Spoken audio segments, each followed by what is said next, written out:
皆さんこんばんは。ワイワイニュース山崎です。今日は2020年の1月の28日、火曜日ですね。時間がまたしても大幅に遅れまして、現在日本時間の夜の10時28分ということで、昨日とほぼ同じぐらい、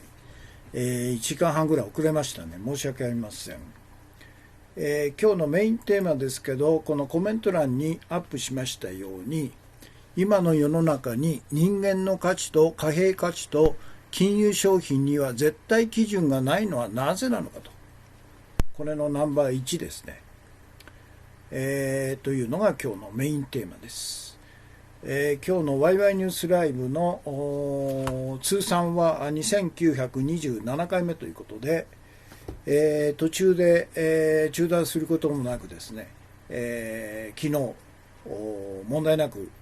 配信できましたんで、おそらく今日もですね、問題なく配信できるんじゃないかということで、音声も映像も今のところ順調に配信されているということです。ということで、いつものように、昨日放送したメインテーマ、日本国憲法が抱える基本問題とは何かということでナンバー1だったんですけど、それの YouTube 表紙を書いていただきました。こういうことです。日本国憲法が抱える基本問題とは何かということで、これが広人が署名した陳がっていうやつですよね。そしてこれ面白いですね。結局要するに、天皇制、が再び名前を変えた象徴天皇制という同じ天皇制、戦前からの天皇制が復活して、そのトップに同じ昭和天皇裕仁が 100% イメージチェンジして、戦争侵略天皇じゃなくて、平和天皇、人間天皇から家族天皇、学者天皇とイメージチェンジして、みんなが戦前と同じようにひれ伏していると。しかしその足元にはですね、類々とした白骨化した犠牲、になった日本国民と、それからアジア太平洋諸国民の屍がこのように、渦高く積まれていると。非常に象徴的な風刺画ですよね。どなたが書かれたかちょっと分かんないんですけど、万歳してるんですね、これね。これ日本国憲法ですよ。ということです。そして現時点での視聴者数ですけど、ツイキャスが273名様、YouTube が142名様で、2つで417名ということです。そして明日水曜日は久しぶりに、外国語放送なんで、英日語放送を配信しますということですね。そして今日の画像ですけど、これは面白いですね。安倍内閣支持率調査というのを福島民放が福島県民に限ってですね、実施したんですね。1月の27日報道された結果、これです。安倍内閣支持するが 30.3%、支持しないが 53.9% と。これですよね。これでもまだ高いと。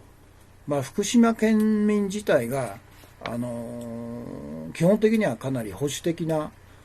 自民党を支持する人が多い県ですけど、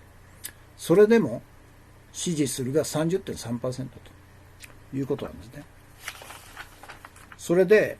昨日でっち上げた数字を譜面もなくですね、このように晒すのかということで、これは NTV 日本テレビとから読売新聞が同じ時期に実施したこれは全国調査なんですけど、でっち上げですよね、これね。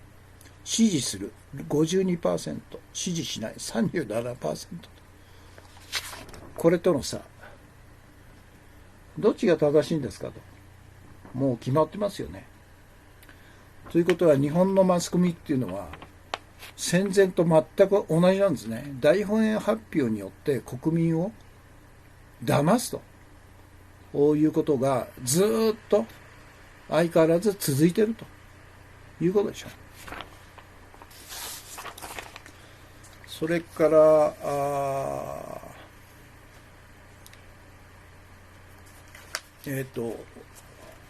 3枚と4枚目、これは今日の注目情報の中で取り上げるんですけど、4年間入院してた多摩病院の前に立つ米田恵子さんというこの女性がですね、社会的処置として、精神病院に幽閉された。4年間も多摩病院という精神病院に幽閉されてたということで、この方が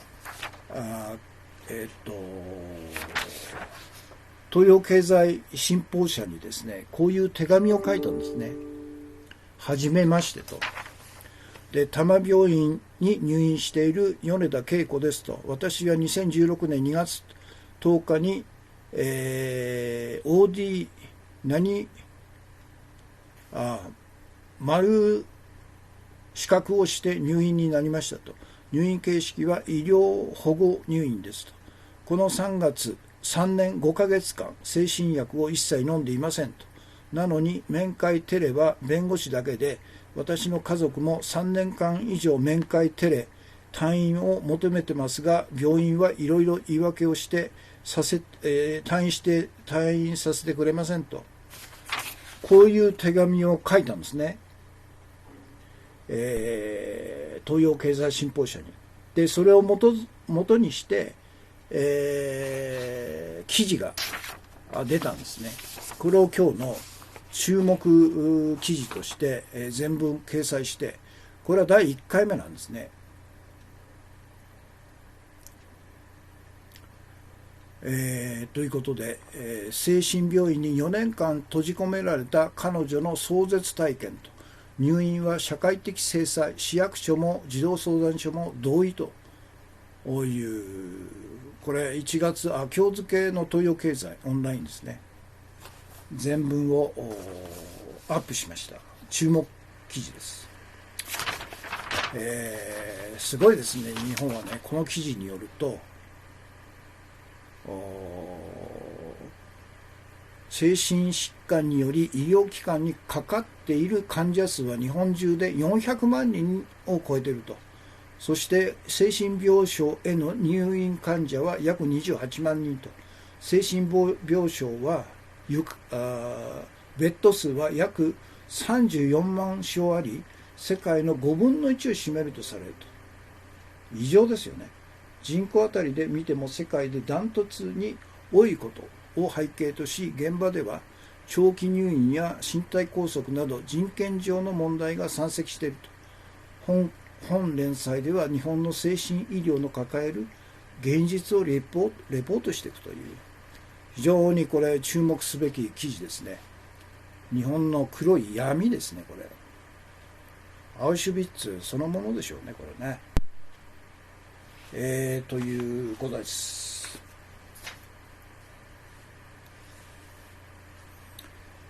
今まで、のところをアップしますね。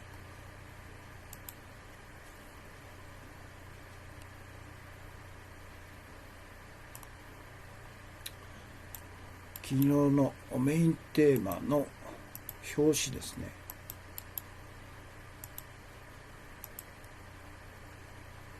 それから現時点での視聴者数417名様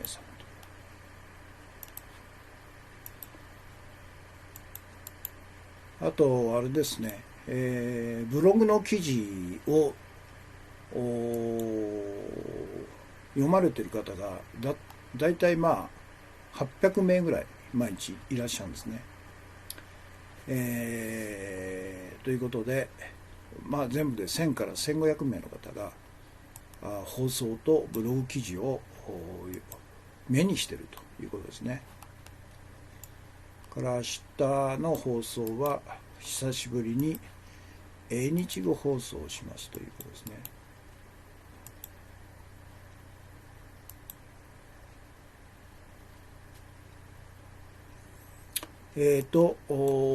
砂月金さん、NHK ドキュメンタリー ETV 特集アンコール長すぎた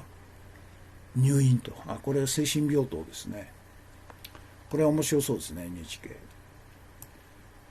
それと、砂月金さん、毎日ありがとうございます。初めてご覧の方へということで、山崎氏のキャスは一言一行コメントが集団嵐恋があってから禁止と。このキャスの目的は情報の拡散、共有、ご賛同などツイッター連携で拡散共有をお願いしますということですね。それからのこのこさんが、お茶が2杯ですね。K さん、コンティニューコイン。それから砂月金さんが今日のメインテーマをリツイートしてくれました。ただいま配信中と。それから雪丸馬さん、武漢に渡航歴のない奈良県の男性40代からコロナウイルスが出たそうですということで、これは人から人へ感染するってことなんですかね。あるいはケムトレイルかなんかね、巻かれてるんじゃないですかね、空から。のこのこさん、コンティニューコイン2枚ですね。それと土山純さんですね、いつもありがとうございます。お茶バク転とコンティニューコインが2枚ですね。からフルムーンさん、お茶バク転いつも素晴らしい特集をありがとうございますと。から雪丸馬さん、白熊スタンプですね。土山純一さん。それと今日の放送の前ですね、砂月さん、緊急署名、ハローワーク非正規、正規相談員を毎年解雇の恐怖にさらさないでということで、毎年あれ更新してるんですかね、非正規の職員を。からのこのこさん、ニュースなどではしませんが、リニアコライダーは問題ないですかねと。リニアコライダーってリニアモーターカーのことなんですかね。これは問題でしょう。電磁波から砂月金さん、ワシントンとの日本の協調、反中国である限り何でもあり、マスコミに載らない海外記事ということですかね。から砂月金さん、サトウキビ畑、新垣勉、これは歌ですね。YouTube ですね。はい。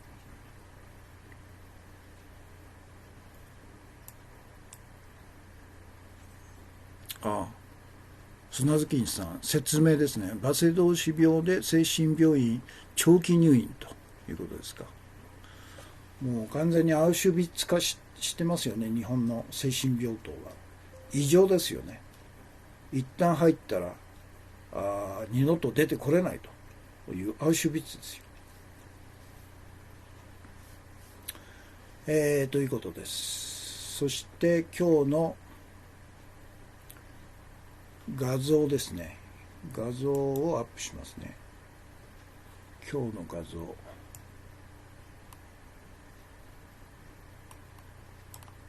それから昨日取り上げた、日本テレビと読売新聞の世論調査。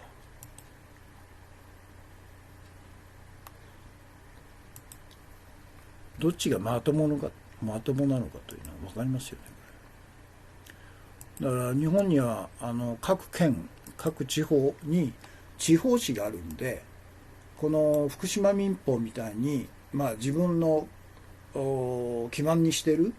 県での世論調査、内閣支持率調査をして、それを全国47都道府県で合算すれば全国の傾向が分かるわけですよね。それぜひしてもらいたいですよね。北海道から沖縄、各県に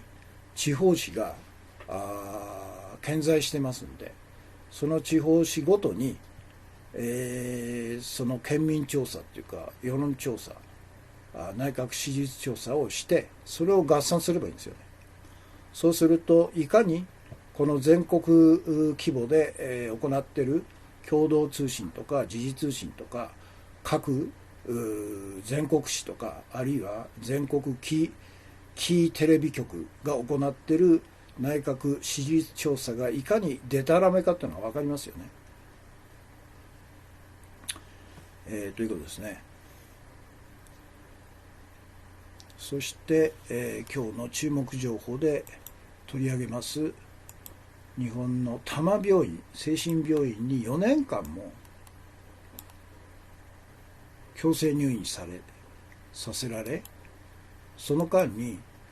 精神病に関する薬は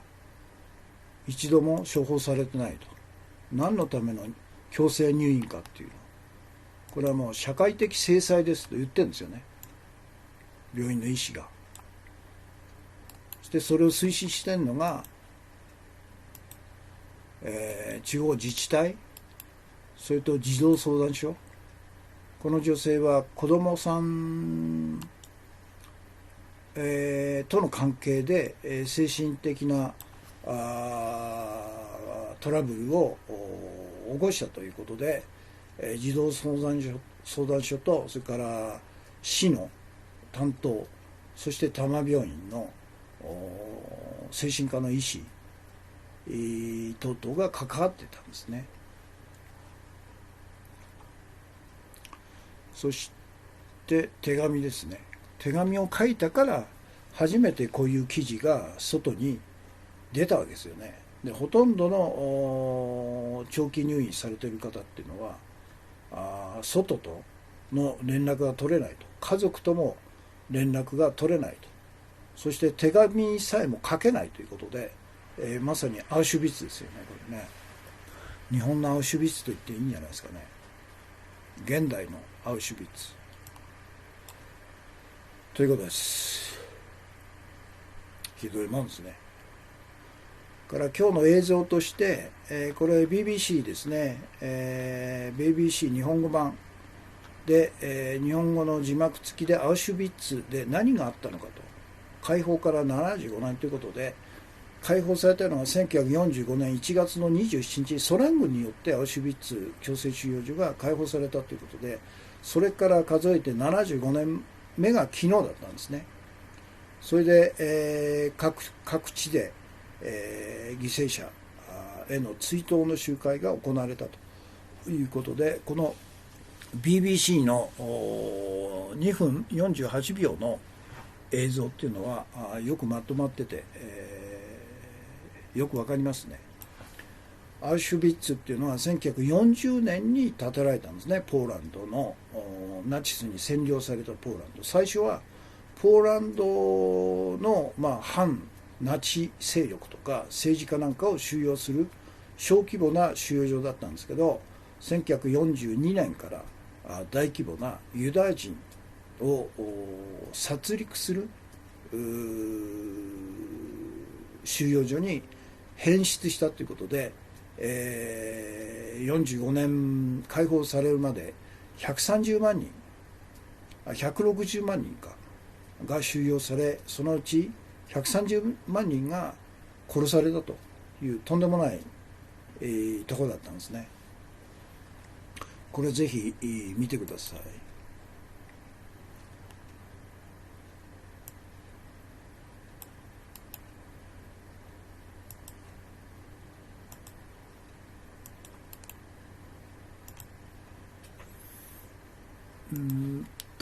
マイナス6、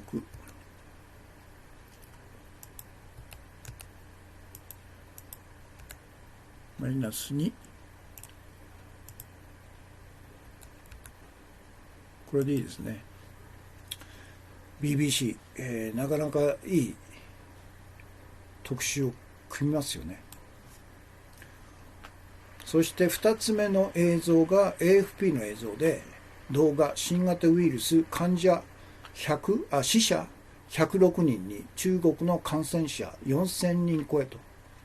武漢では検問で体温測定もしているということで、この映像があるんですね。映像と記事ですね。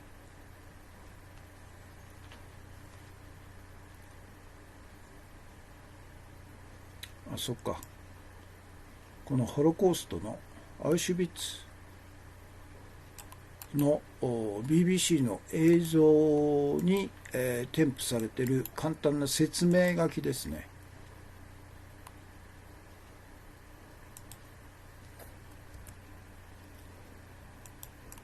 国連は2015年ホロコースト犠牲者を追悼する国際デーをこの日に制定したということなんでね。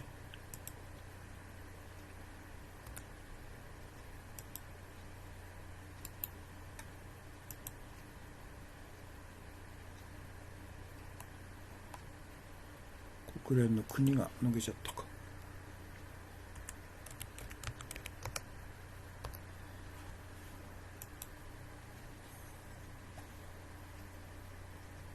そして2つ目の映像です。これが武漢での検問所で体温検査をしていると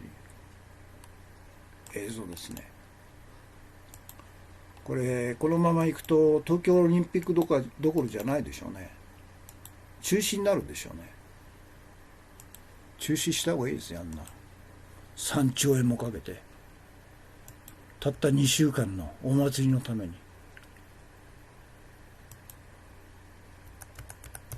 から安倍晋三もさすがやろうとしてた衆議院解散総選挙もできなくなったですね。ということです。そして、先ほど言いました今日の注目情報ですね。精神病院に4年間閉じ込められた彼女の壮絶体験と入院は社会的制裁、市役所も児童相談所も同意したと。こういうことが可能なんですかね。警察も入るんでしょうね。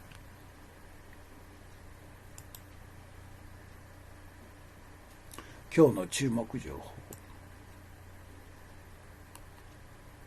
なかなかいい記事ですよ。東洋経済新報。そして、この記事は全文が読めるんですね。途中で、これ以降は有料記事ですというバカなことはしてないんですね。これが本来の報道機関の在り方ですよ。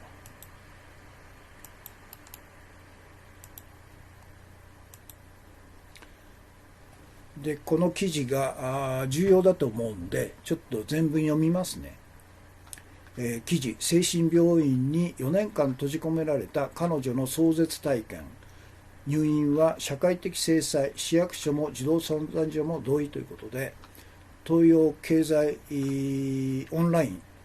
今日付ですね、1月28日。4年間入院してた多摩病院の前に立つ米田恵子さんという、先ほどの、これですね、この方ですね。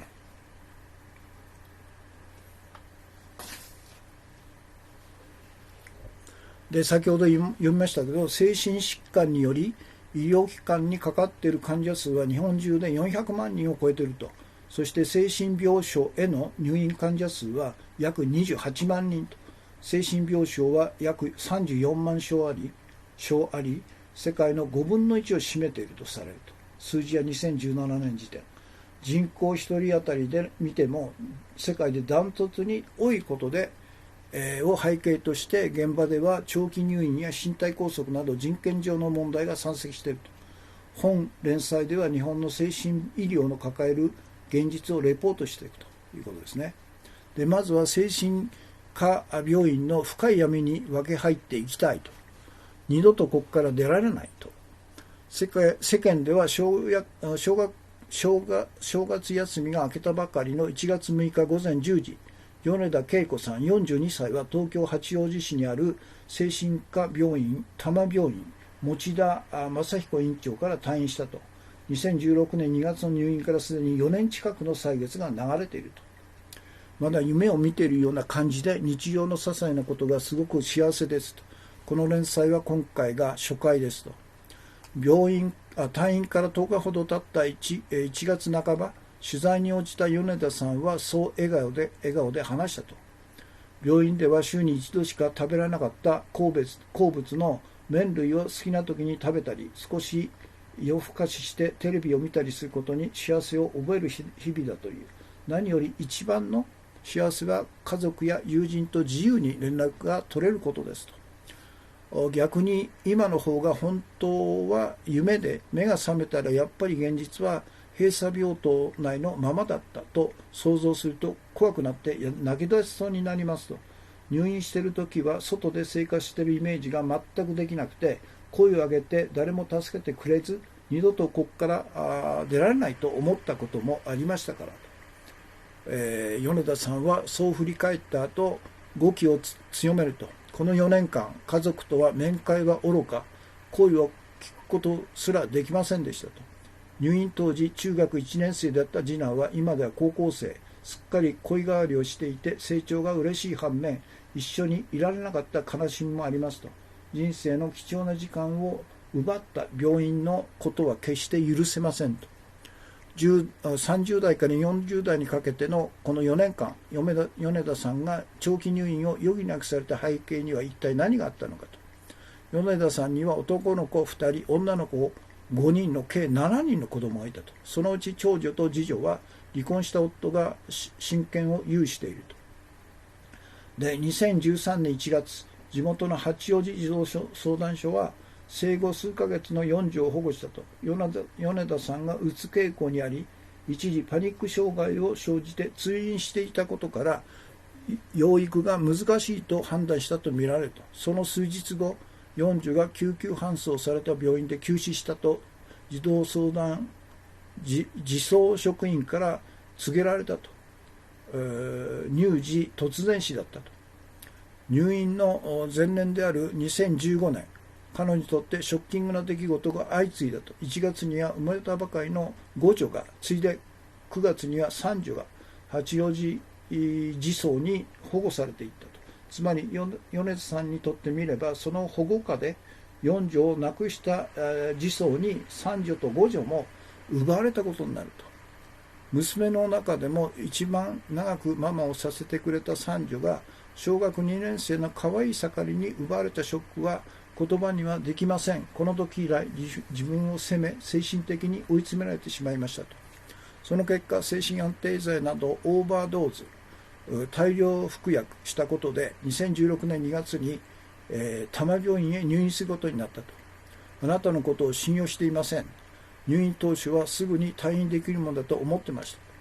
米田さんは入院から数ヶ月後には作業療法のプログラムに参加するなど順調に体調を戻していたと。通常はそこから院内散歩、院外散歩、そして外出、外泊へと少しずつ行動領域を広げ、1ヶ月程度で退院する患者が多かったためだ。ところが、同時期に院内の関係者間で開かれた退院支援委員会に出席した彼女は主治医の言葉に耳を疑ったと。何でも自分の思い通りになると思わないでくださいと。私はあなたのことを信用していませんと。後日手元に届いた通知には、退院の見通しが立つまでまだ1年近くかかると記されており、院内散歩すら認められなかったと。思った以上に長い入院計画に驚いたのは、入院に同意した米田さんの妹も同様だったと。せいぜい 1,2 ヶ月だろうと思ってたんでサインしたのに、まさかこんな長くなるとは思わなかった。入院からほぼ 1年経つ頃、妹は面談した主治医からこう告げられたと。お姉さんの入院は社会的制裁ですと。退院するとあなたや社会に迷惑をかけることになると。市役所も児童相談所もこれに同意しています。この主治医が米田さんにつけた診断名はパーソナリティ障害。実際主治医からはたびたびあなたは他の患者を支配する操作性があると指摘されていたと。統合失調症や認知症の人の中には相手との意思疎通や自己主張がうまくできない人がいますと。私は病院スタッフの代わりに相談に乗ったり、病院への不満も聞いてそれを伝えたりする役を担っていたので、それが操作的と見られてたのかもしれないと。米田さんに思い当たる節はそれしかないという。そもそもパーソナリティ障害では通常は入院の適用とはならないと。よほど社会的不適性が大きいとすれば別だが、だとしたら長期入院などはできないはずなので、やっぱり一般的ではない。以前別の精神病院の院長だった寿共同診療所の、越智翔太郎医師はそう疑問を呈すると。入院中の辛い思いを書き綴った犬のぬいぐるみや米田さんが制作。院内のイベントではスタッフ同様に働いたというと。米田さんは4年間のほとんどを4人の相部屋の病室で過ごしたと。うち2人は統合失調症で夜中に大声を上げることも多く不眠に悩まされていたと。そうした状況を主治医に訴え、睡眠薬の処方を依頼したところ、あなたは病気ではないから薬は出さないと言われたと。もういじめだね、これね。実際彼女が入院中に服薬していたのは鉄剤と耳鳴りの漢方薬などで、頓服で出されていた精神安定剤は一度も用いることはなかったと。抗精神薬等の薬物治療は4年間一切受けておらず、一般的な作業療法以外の治療プログラムも特になかった。そのため看護師たちは、米ちゃんなんでここにいるの？米ちゃん全然病気に見えないんだけどと不思議られたという。面談した主治医からは、彼女は薬物治療も治療プログラムもないとはっきり言われ、ではなぜ退院できないのかと尋ねたら、この人は操作的なんですと、人を支配しようとすると言われ、これでは全く話にならないと感じたと。米田さんの退院を支援してきた佐々木信夫弁護士はそう振り返ると。4年間で、湯船に浸かったのは数回だけと。閉鎖病棟内の生活においては制約が多岐にわたると。入浴は火曜、金曜午前中の週2回だけ、しかも4人1組で入り、制限時間は15分だと。制限時間は15分だと。一時は要介護者の入浴介助を男性スタッフが行い、浴室内で鉢合わせすることすらあったと。また男女交代制でその間の湯の交換が途中からなくなったことや、要介護者が湯を汚してしまうこともあり、家ではぬるま湯で約1時間ぐらいリラックスするのが楽しみだったが、4年間で湯船に浸かったのは数回だけと。頭皮のかゆみが悪化してもせめて、手のかからない自立の人だけでも週3回にしてほしいと交渉したけどダメでしたと。食事も同様だと。好物の牛肉やパンはほとんどメニューに入らず、パサついたか鶏肉が多くてあまりに口に合わなかった。代わりに売店で売っているスナック菓子やせんべいなどで空腹を紛らわすこともよくあった。ただし開いているのは週3日。またアメやガムなどは職員に制限されていたと。夕食後はテレビを見て過ごしたが、それは21時の消灯までだと。夜9時に寝るなんて小学生以来で、4年近く病院での生活が続いても最後まですぐには眠れませんでしたと。最もつらかったのがこの4年の間、ほとんど外部と連絡が取れなかったことだと。主治医の指示で友人知人はおろか、子供や親族とも一切の面会、そして通話さえできなかったと。スマートフォンの持ち込みも禁じられたため、メールや SNS でのやり取りもできず、唯一許された外部との通信手段は手紙だけだったと。刑務所だって、直接面会できるのにそれ以下の扱いですねと。妹が主治医にそう詰め寄ると、そんなことはないとかわされたという。この主治医っていうのが問題だよね。5万とあるわけです。インターネットも使えないため情報収集には苦労したが、それでも患者同士の口コミなどで精神障害者の当事者団体などを知り、めげずに手紙を出し続けたことで、佐々木弁護士ら支援者たちとつながることができたと。弁護士との面会は病院側も制限できないと。さらに米田さんにとって幸運だったのが、昨年春に主治医が変わったことだったと。その後、昨年8月には唯一妹だけは面会や電話が可能となり、9月には病院敷地内での外出、その後は院外外出も可能となるなど、入院から3年半止まっていた時間が一気に動き出したと。昨年10月から病院、役所、弁護士、そして米田さんを交えて退院に向けた面談が始まったと。家族のもとに帰りたいと訴える米田さんに対して病院と役所はグループホームへの入居を提案するなど、退院こそ認めるものの、あくまでも彼女を管理下に置き続けることを求めたと。妹や弁護士のバックアップもあり、交渉の末、最終的には自宅への退院が認められたと。米田さんは自分から声を上げることができたから良かったが、精神科に入院している場合、まず弁護士につながることが非常に難しいと。今回弁護士が介入しても、病院側は社会に迷惑をかけるなどと極めて抽象的で法的に根拠のない理由を繰り返し、なかなか話が進まなかったと。医師はまだ不安定だなどと言うが、4年近く閉鎖病棟にいればむしろ不安定にならない方が おかしいと。佐々木弁護士とともに米田さんを支援していた佐藤明子弁護士も病院側とのやり取りをそう振り返ると。長年精神障害者の支援活動を行ってきた佐々木弁護士は、なぜ彼女をこれほど長期に入院させたのかと、その理由がわからないという点では、これまで関わった中でも最もひどいケース、ただひどいケースではあるが、同時に5万とあるケースでもあると話すと。米田さんも4年間の入院生活でさまざまな患者と会ったが、なぜ入院させられているのかがわからない人も少なくなかったという。薬物治療も特別な治療プログラムもない中での長期入院、そして社会的制裁などという主治医の発言、家族との面会も不許可など厳しい行動制限の理由と真意について多摩病院に取材を申し込んだところ、持田正彦院長名で下記のような書面回答が届いたと。病院も市役所も児童相談所も取材拒否と。病院に入院されていた患者様の件について取材のご依頼をいただきました。しかしながら病院では取材をお受けしておりませんので対応できかねますと。ご了解くださいますようお願いいたしますと。八王子市役所と八王子児童相談所は、特定の個人に関する情報は第三者の方にはお答えできないことになっていますと回答したと。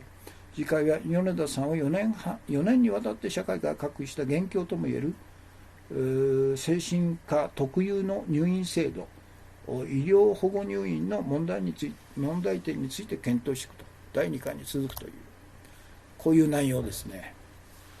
すごいですね。特にこの主治医ですね。主治医に対して、法的な制裁を加えないとダメですよね、これね。全く主観的に社会的制裁を加えてんだと。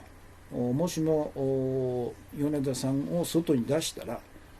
いろんな人に迷惑をかけるから社会的制裁が必要なんですよって勝手に、まさにアウシュビッツのあれと全く同じですよね、これね。ということです。ひどいもんですね。28万人いるんですね、日本では。異常に多いですね。だからそれで儲けてるんでしょ、病院としては。できるだけ長期に、入院患者を拘束しとけばそれだけ儲かるという利益主義でしょうね。翔さんコンティニューコインですね。ということです。第2回以降楽しみですね。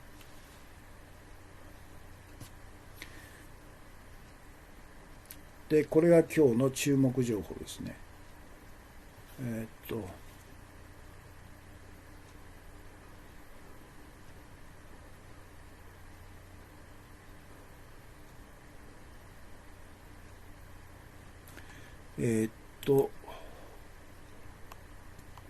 この記事、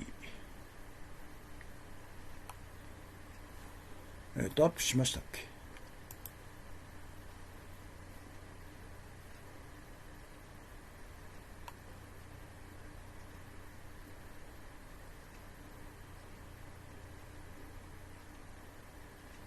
アップしましたね。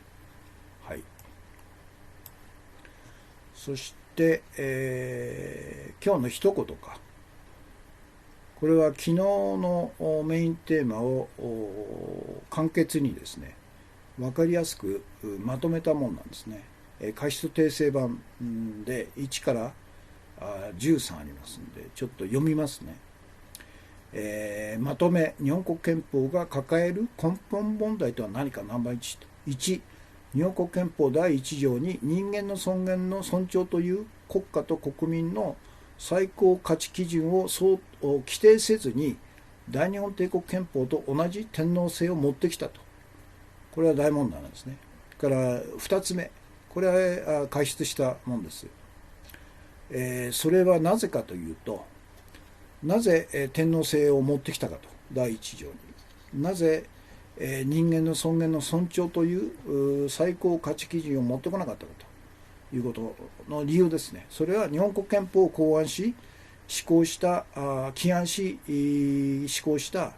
敗戦日本を軍事占領した米国支配階級の代理人 GHQ マッカーサー総司令官は、日本を半永久的に米国の植民地にするために、戦前の天皇制を民主的に改ざんして名前を変えて、利用したからだということだね。日本の植民地支配するために、全国民がほとんどの国民が洗脳されてた天皇制を見栄えよく民主的に、変えただけ、名前を変えた象徴天皇制というわけのわかんない、名前に変えて、利用したんですね。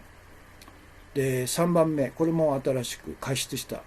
GHQ マッカーサー総司令官は、昭和天皇裕仁の戦争犯罪を 100% 免罪免責にしたと。で戦争犯罪人の昭和天皇裕仁を人間天皇、平和天皇、家族天皇から学者天皇にイメージチェンジさせたと。そして名前を変えた天皇制、象徴天皇制のトップに再び、据えたんだと。これ普通ありえないです。ありえないですよね、こんなことね。ヒトラーを戦後の民主的な装いに変えたドイツの首相に再度任命するようなもんじゃないですか。4番目、日本国憲法は大日本帝国憲法を否定してゼロから作ったものではないと。大日本帝国憲法の改正版であり、大日本帝国憲法を容認し継続してんだと。これですね。から5番目、主権在民と天皇制というのは両立しないんだと。これ無理やり両立させるように、見せかけてるんですね。から6番目、日本国憲法第67条、総理大臣の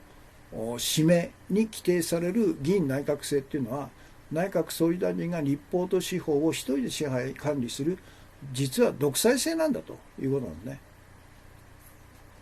議員内閣制っていうのはそうですよね。衆議院の過半数の議席を総選挙で獲得した政党の代表者が自動的に内閣総理大臣に指名されると。憲法第67条に規定されてるんですね。内閣総理大臣は国会議員の中から指名するっていうのになってるんですね。でその時点で、国会とから内閣の2つの国権を1人の内閣総理大臣が支配管理するという独裁制になってるんですね。で7番目、日本の民主主義は間接民主主義の議会制民主主義しか制度化されてないと。直接民主主義っていうのは制度化されてない、概念としてもないんですね、これね。から8番目、日本国憲法41条は内閣総理大臣に衆議院の解散権を与えていない。しかし歴代自民党内閣は衆議院の解散権は首相の専権事項と憲法違反の応訴について野党が弱体化した時を狙って衆議院を解散して総選挙を強行して常に勝利してきたと。勝つのは当たり前ですよね。野党が弱体化していると、金がないと、分裂していると、そういう時を狙って、適当な大義名分をつけてですね、衆議院を解散するということで、さすが安倍も憲法改正を大義名分として、衆議院を解散しようとしてたんですけど、このコロナウイルスが蔓延しているという状況の中で、できなくなってるんですね。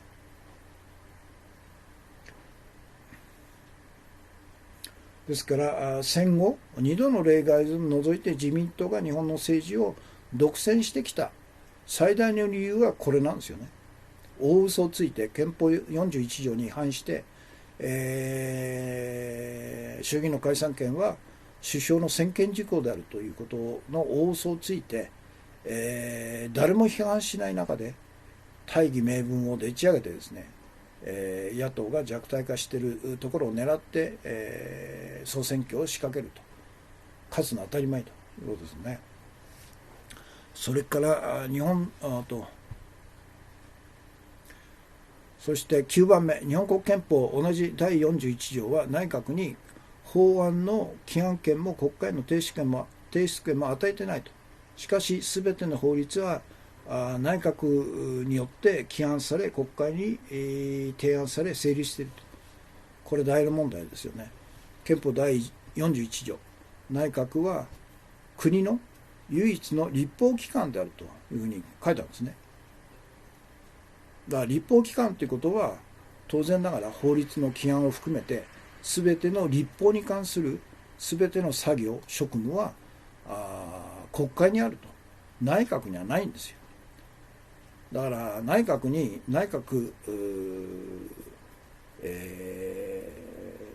法務内閣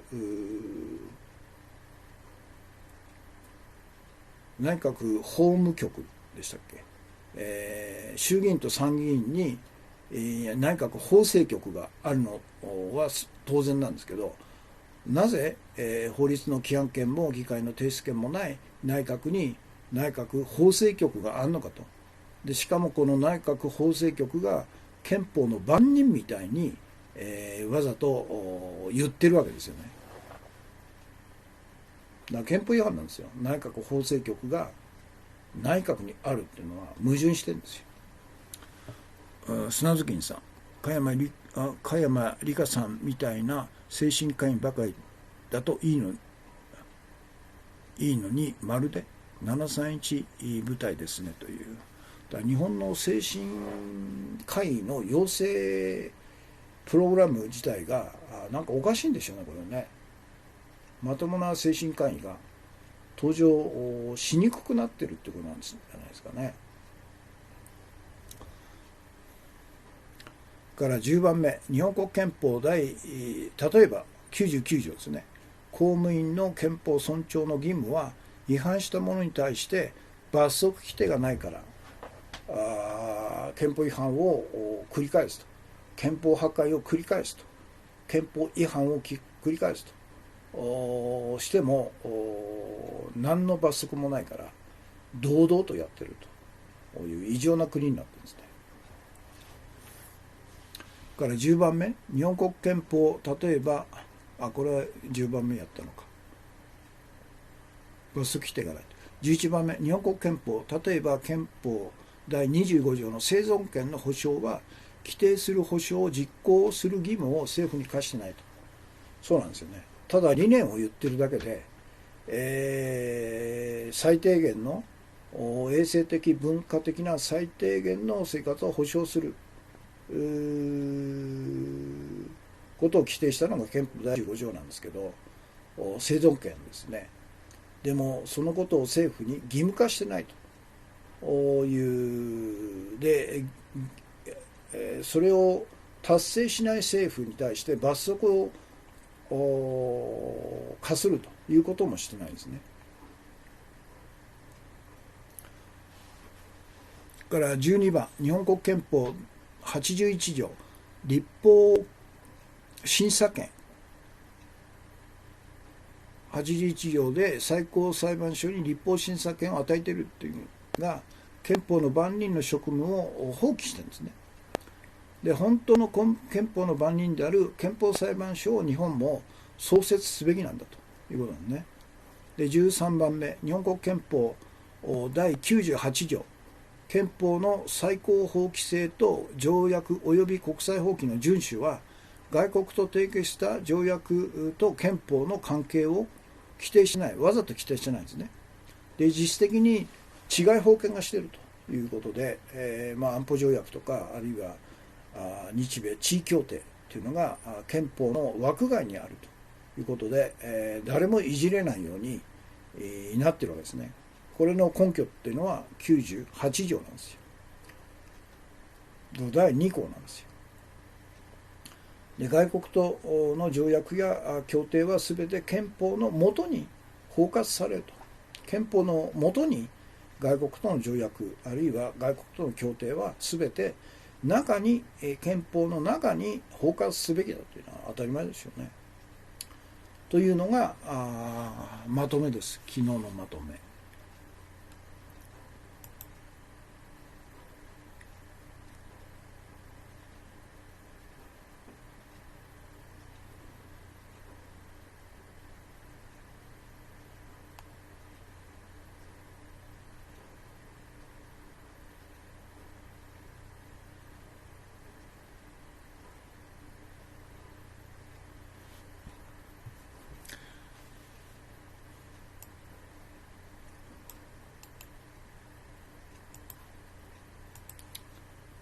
これちょっと長いですけど重要なんで。砂月さん、リーマンショックの後の民主党政権と比べて勝ったと大威張りしている間にそれ以下に落ち込んだ安倍のみそくそということですね。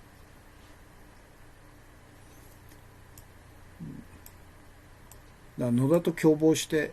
ひっくり返しちゃったんですね。野田ですよ、ユダ。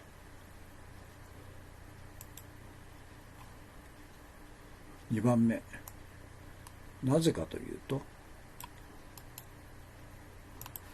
GHQ は日本を半永久的に米国の支配植民地にするために天皇制を利用したんですよ。民主的に改ざんして表だけ体裁よくして国民の統合の象徴であるというわけのわかんないことで、この文言を考えたやつ頭いいと思うんですよね。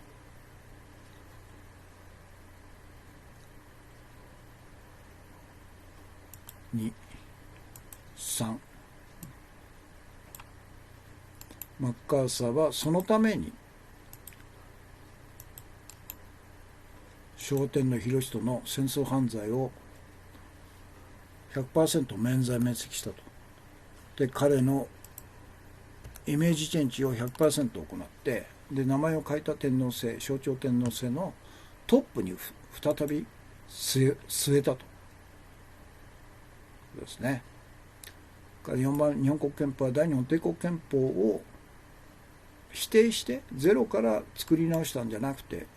大日本帝国憲法の改正版なんですね。大日本帝国憲法を継続していると、容認し継続しているということですよね。で、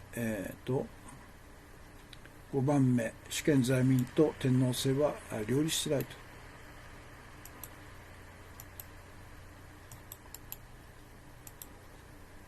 から6番目、日本国憲法67条、内閣総理大臣の指名に規定される議院内閣制は、内閣総理大臣が立法と司法を一人で支配管理する独裁制なんだと。そうですね。日本の民主主義は間接民主主義、議会民主主義でしかなくて、直接民主主義の制度概念はないんですね。8番目、41条、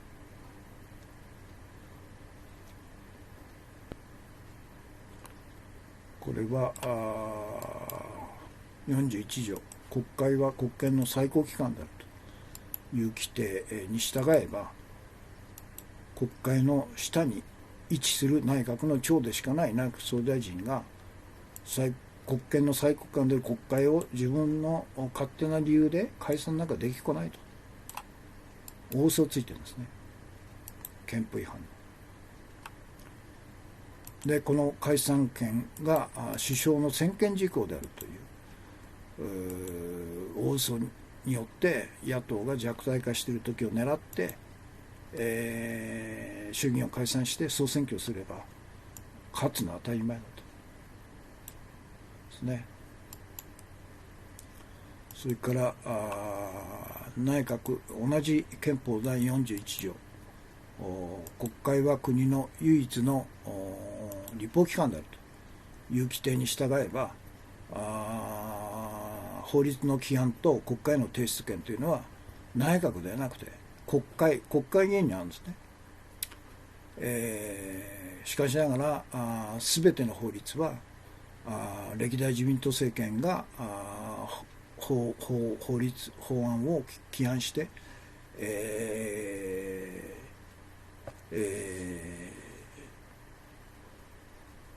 そして国会に提出しておざなりの審議で時間が来たからといって、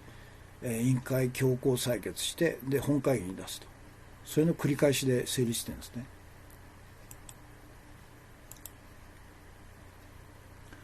それから憲法99条のように全ての公務員はこの憲法を遵守尊重しなくちゃいけないという規定にもかかわらず、ほとんどの国会議員はこの憲法の内容を知らないし、憲法をなきものにしようと、特に自民党、公明党、維新、それはもう罰則規定があれば彼ら公民権を剥奪して、永久追放するということが可能なんですよね。それから憲法第25条のように生存権を保障してても政府に対する保障義務を課してない、そして、義務違反の罰則も規定してないから単なる文言だけで終わっちゃってるということですよね。だからベーシックインカムっていうのはまさに25条を本当に実行することなんですよね。から81条の立法審査権を最高裁に与えてるんですけど、最高裁は憲法の万人の職務を放棄していると、米国と自民党の番犬でしかないということで、本当の意味の憲法の番人っていうのは憲法裁判所を、独立した憲法裁判所を日本で創設するということですね。それから憲法第98条の規定で、憲法は国の最高法規であると第1条ですね歌ってるんですけど、2条は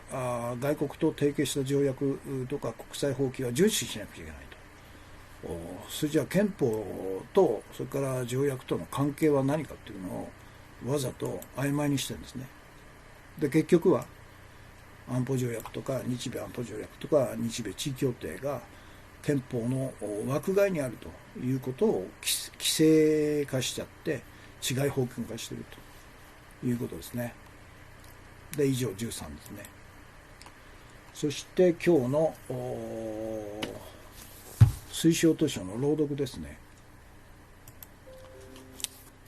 このグレタさん、たった一人のストライキということで、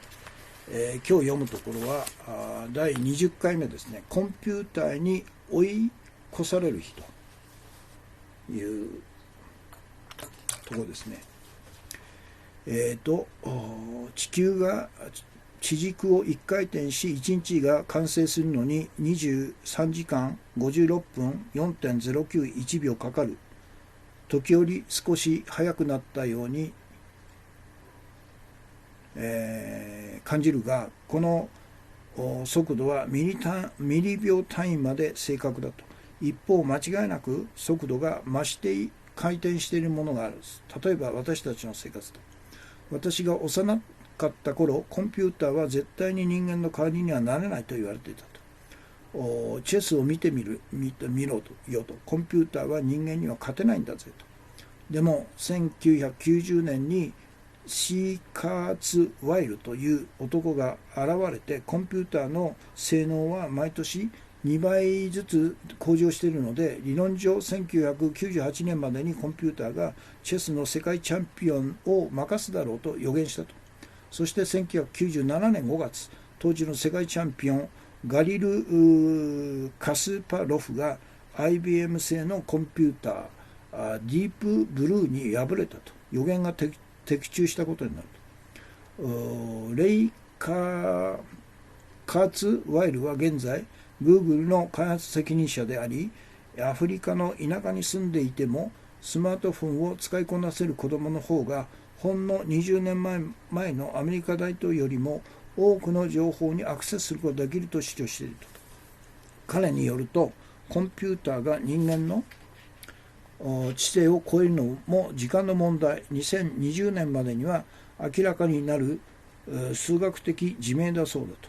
これも私たちの社会が現在どんなスピードで変化しているのかを示す事例の一つだろうと。それだけではないと。私たちの経験も増えていると。感じることも考えることも増えていると。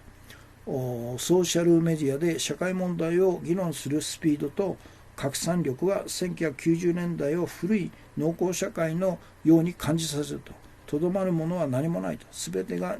二極化していくと。すべてが先端に集中していくと。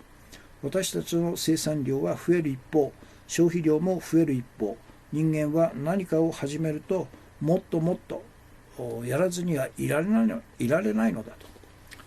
というところですね。そして明日、明後日木曜日読むところ、次ですね。トランプ大統領は象徴であると。ここですね。1ページということです。現在時間が1時間2分56秒ですね。視聴されている方が同時期で32名様、全体で81名様、コメントが36件ですね。フードスタンプもホームレスシェルターもない日本と。本当、政府が要するにそういう必要性を全然感じないと。安倍政権はそういうことでしょう。ということで、そうか、今日読んだところをアップしますね。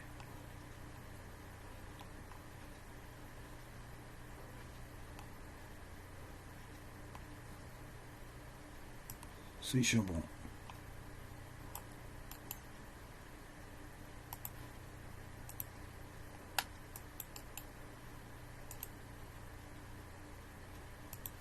マイナス12。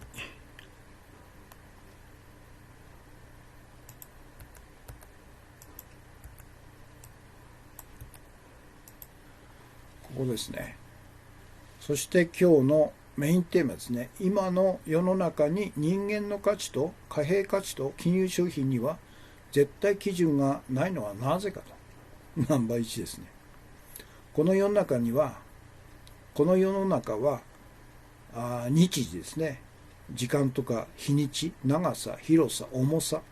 あるいは交通の規則とか憲法とか法律など多くの絶対基準が設けられ、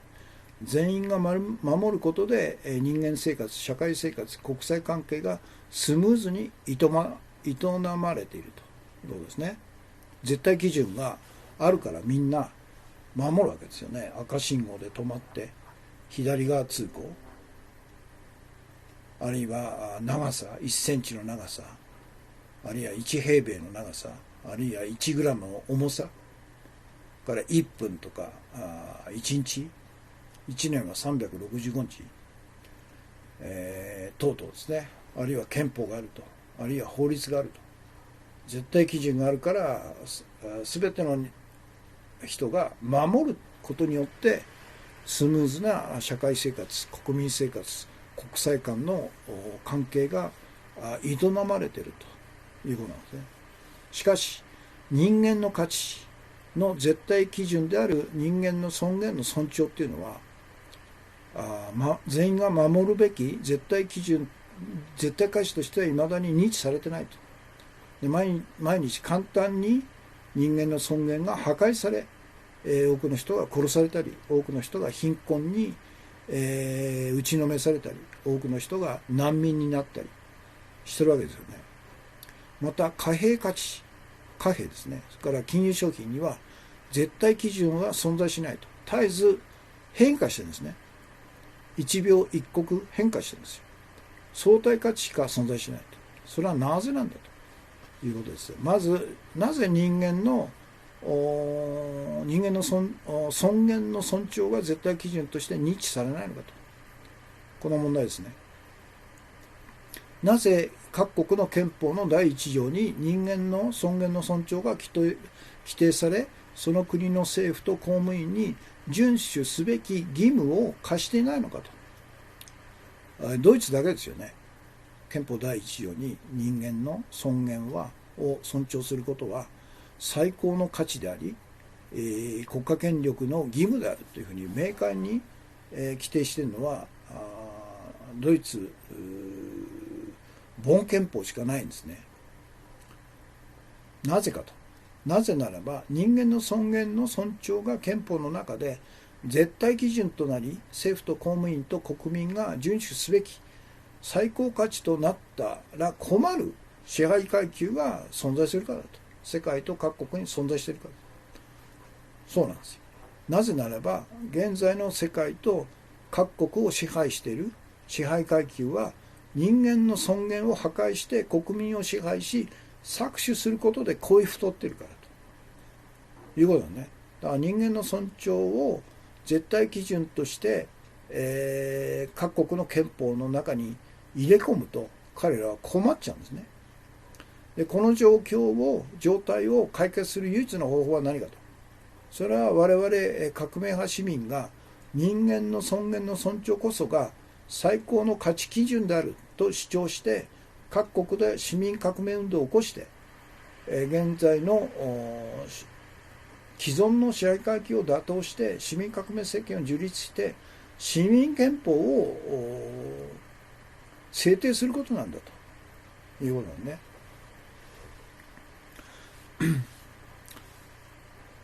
それじゃあなぜ貨幣と金融商品には固定した絶対基準がなく絶えず変化する相対基準しかないのかと。ロシアと国際金融マフィアが世界各国で金本位制を廃止したと。そして米国で1971年ドルと金の打艦を停止したと。でそれ以降ドルやユーロや円や元などの貨幣は絶えず変化することになったと。固定じゃなくて変化なんですね。また株や社債や国債やデリバティブ、金融派生商品や FX などの金融商品もまた絶えず変化していると。それはなぜなのかと。それはもしも金融商品の価値が固定され一切の動きがなくなり価値の差がなくなったら価値の差を狙って金融商品を大量に売買することで成り立つ金融経済自体が崩壊するからです。絶えず変化してその差を狙うんですよね。博打経済の金融経済。このからくりを支配し管理しているのがロシアと国際金融マフィアであり、その代理人として世界各国の政府、中央銀行、民間銀行に送り込まれているのが各国の支配階級なんだと。でこの状態を解決する唯一の方法は我々革命派市民が実体経済に課税せず金融経済に課税せよと主張して各国で市民革命運動を起こして既存の支配階級を打倒して革命政権を樹立して 5% の金融取引税を課税して金融経済自体をなくすことはできないんですけど縮小させると。そして実体経済にのみ役立つ金融経済に変質させるということなんですね。これが今日のメインテーマです。ナンバー1の終わりですね。だからいわゆる世界支配階級とか各国支配階級っていうのは物事が固定化、絶対価値として固定化するのを恐れてるんですね。ですから絶えず、固定化しようとした段階でそれを破壊すると、混乱に陥れると、で新しい秩序を模索するということを繰り返しているわけですよね。でそれが戦争であり、あるいは金融恐慌であり、あるいは政変であり、クーデターであり、テロであるということなんでね。だから現在、トランプとか、あるいはイギリスのブレグジットとか、ジョンソンとか、あるいはブラジルとか、フィリピンとか、あるいは中国の習近平とか等々のいわゆる独裁者が既存の秩序を破壊して混乱の中に、世界中を巻き込んでいくという動きが一段と強まっているっていうのは、おそらくこの基本原理なんでしょうね。固定化するのを嫌うと、絶対基準に固定化されるのを嫌うと、常に変化する状態に持っていくということで、彼らは金融経済あるいは支配と搾取の基本構造を絶えず維持してきたということだと思うんですよね。ということで、今日のメインテーマアップしますね。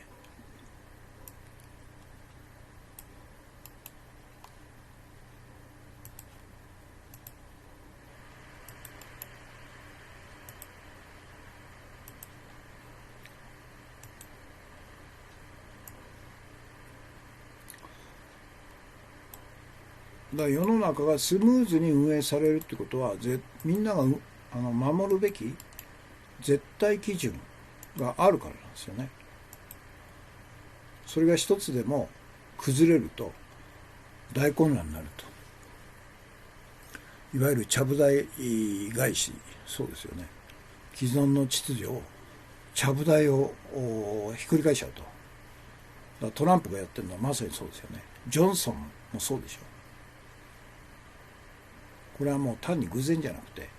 そういう原理原則で動いてるんですね、彼らは。しかし人間の価値の絶対基準である人間の尊厳の尊重は、全員が守るべき絶対基準としては未だ認知されないと。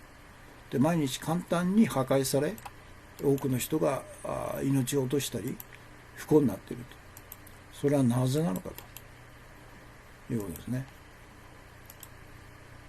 なぜならば、そうなったら困る人たちがたくさんいると。支配階級、そして、貨幣価値とから金融商品には絶対基準は存在せず、絶えず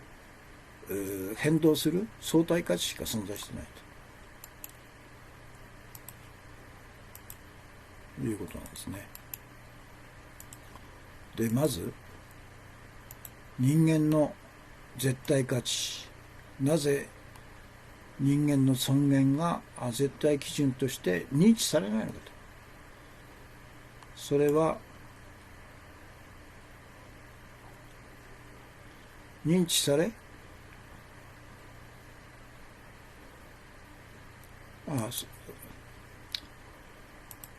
なぜ、各国の憲法の第一条に最高価値として人間の尊厳の尊重が規定されてないのかということですよね。なぜならば人間の尊厳の尊重が憲法の中で絶対基準となり、政府と公務員と国民が遵守すべき最高価値となったら困る支配階級が世界と各国に存在しているからと。困っちゃうんですね、彼らにとっ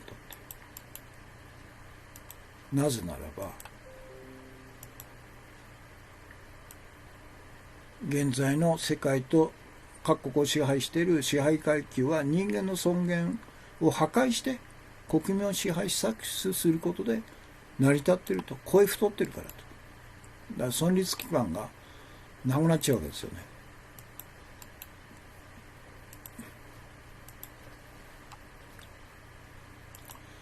それからこの状態を解決する唯一の方法は、我々市民革命派が人間の尊厳の尊重こそが最高の価値基準であると主張して、各国で市民革命運動を起こして、既存の支配階級を打倒して、市民革命政権を樹立して、市民憲法を制定することだと。これしかないんだということですね。マイナス3、マイナス1。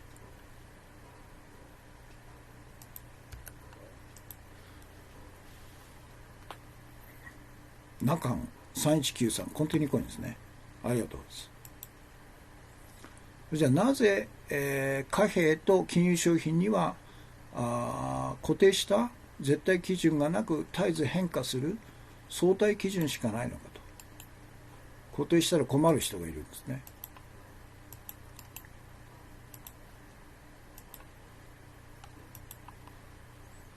ロシアとコスタ金融マフィアが世界各国で金融本位制を廃止したと。で、米国でドルと金の打艦停止をして以降、ドルやユーロや円や元などの貨幣は絶えず変化するようになったと。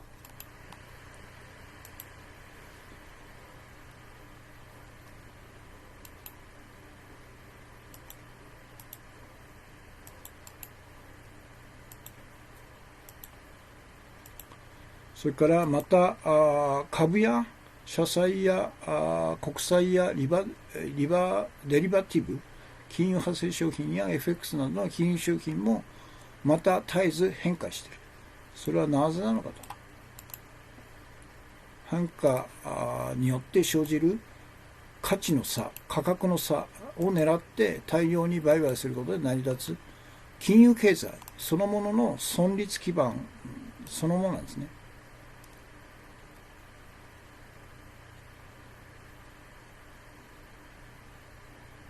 もしも固定化した場合、そういう価格の差、価値の差が生じないんで、金融経済自体が成り立たなくなっちゃうと。博打ができなくなっちゃうんですね。このからくりを支配し管理しているのがロシアで国際金融マフィアであり、その代理人として世界各国の政府、中央銀行、民間銀行に送り込まれているのが各国の支配階級であると。そういう構図になってるんですね。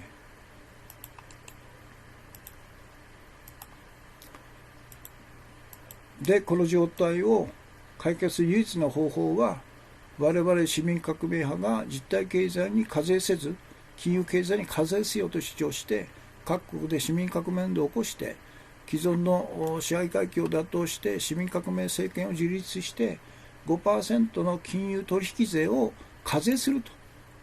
そうすれば金融経済は崩壊しないでも大幅に縮小して実体経済に役立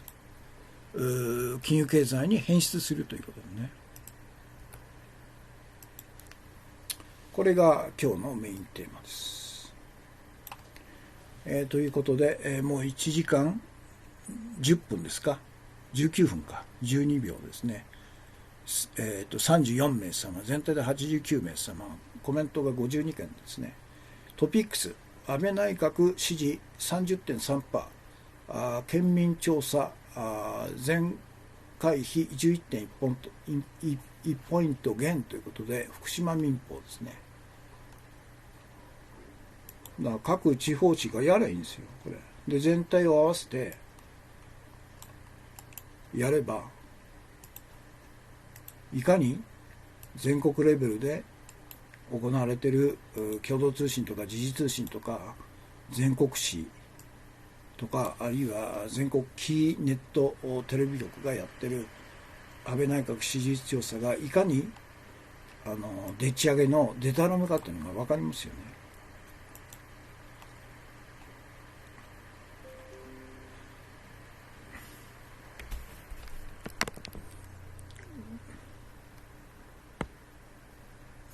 それから2番目、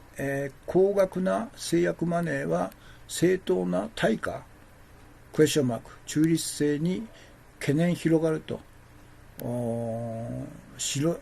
甘い業界ルールということは毎日新聞、これ医者がですね製薬会社と組んで、講演をしてで、公立大学の医学部の教授なんか1000万円のマネーをですね報酬を受け取ってた人間が医者が何名いた。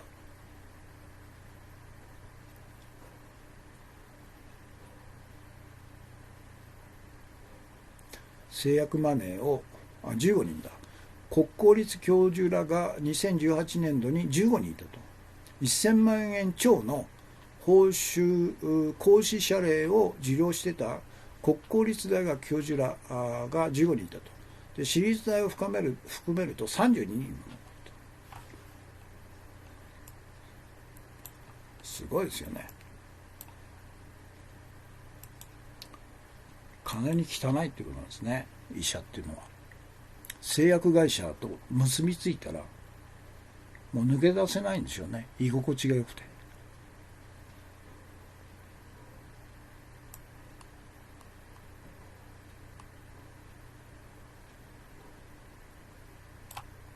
社会貢献ですって。ふざけんなと。こんなやつ医者にすんなってんだよね。K さんコンティニューコインですね。から次3つ目、ウクライナ疑惑、ボルトン氏が著書で暴露と。弾劾裁判で証言求める声、高まるということで、ボルトンを証言者にしろと共和党が反対して、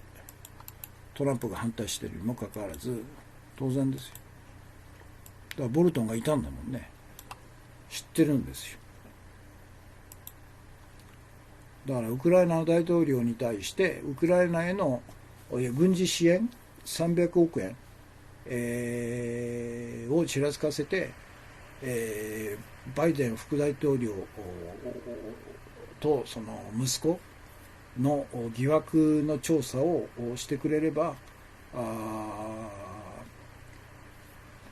援助金はそのまま渡すよという取引をしたというディールをしたというんですね。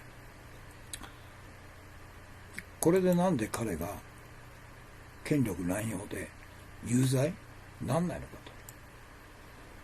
と。米国務長官公共ラジオに報復かとウクライナ動向取材から排除ということで、アメリカの米公共ラジオ NPR の記者が突っ込んだんですね、ウクライナ疑惑で。ポンピオという彼がこのウクライナ疑惑の直接の証言者なんですね。ウクライナ大統領とトランプが電話会談しているのを彼は聞いてたんですよ。だから知ってるはずなんですよ。でそのことを突っ込んだNPR アメリカの公共ラジオの記者に激怒して、で、その記者会見が終わってから個別にその女性記者を口汚く罵って、そしてなんかウクライナがどこにあるかお前言ってみろと言って白い地図を出して指差したということで出てったって言うんですね。でそれの報復として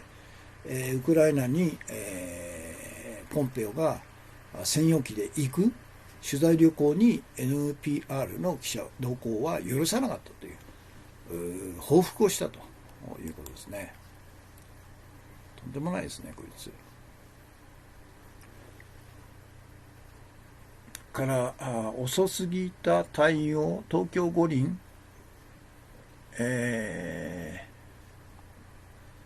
東京五輪本命に本番かに感染パニック、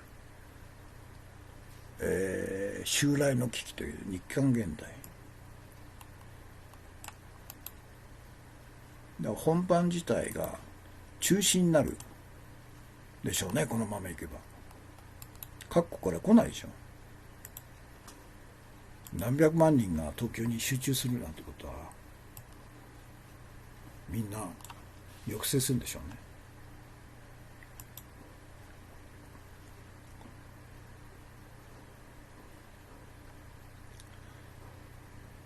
からこれハンギョレ新聞、韓日、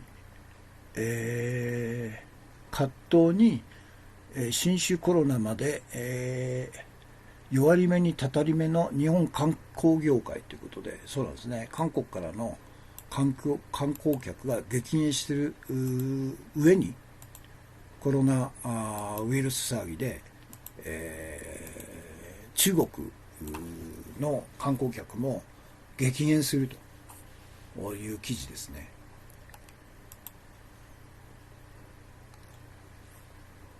それから今日の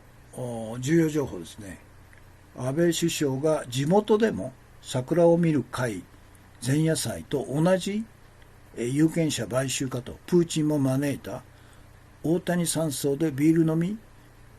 放題料理付きで3000円のパーティーとい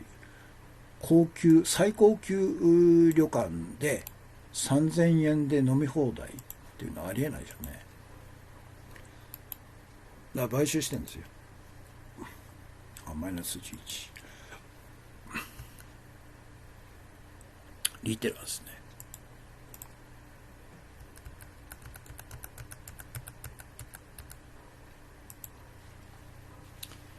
ね。ということです。砂月さん、スカの望月さん排除、菅の望月さん排除、菅官房長官が東京新聞の望月さんを排除したと。自由討論会の山本太郎排除、やってることは驚くほど同じという。そうですね。だからみんな似てるんですよね。世界各国の支配独裁者のやることっていうのは似てるんですよ。もう最後の最後の段階にしたんで、やることが全部似ちゃって、排除とかあるいは公文書の偽造廃棄とか嘘とかですね、脅迫とかやること似てますよね。隠蔽とか。ということで今日火曜日の放送はこれで終わりです。時間が1時間28分14秒ということで1時間半直前ですね。33名様、全体で94名様、コメント62件ということで、たくさんのコメントとたくさんのコンティニューコインとギフトいただきました。ありがとうございました。ということで今日現在もやはり昨日と同じですね。真夜中12時に近いですね。現在日本時間の夜11時56分ということで、全く、昨日と同じ展開になりまして申し訳なかったです。ということで今日の放送はこれで終わります。お疲れ様でした。明日は久しぶりの英日語放送なんで、開始時間は9時から9時半の間できると思いますので、よろしければまた合流してくださいということで、お疲れ様でした。砂月さんですね。お疲れ様でしたということで、終わります。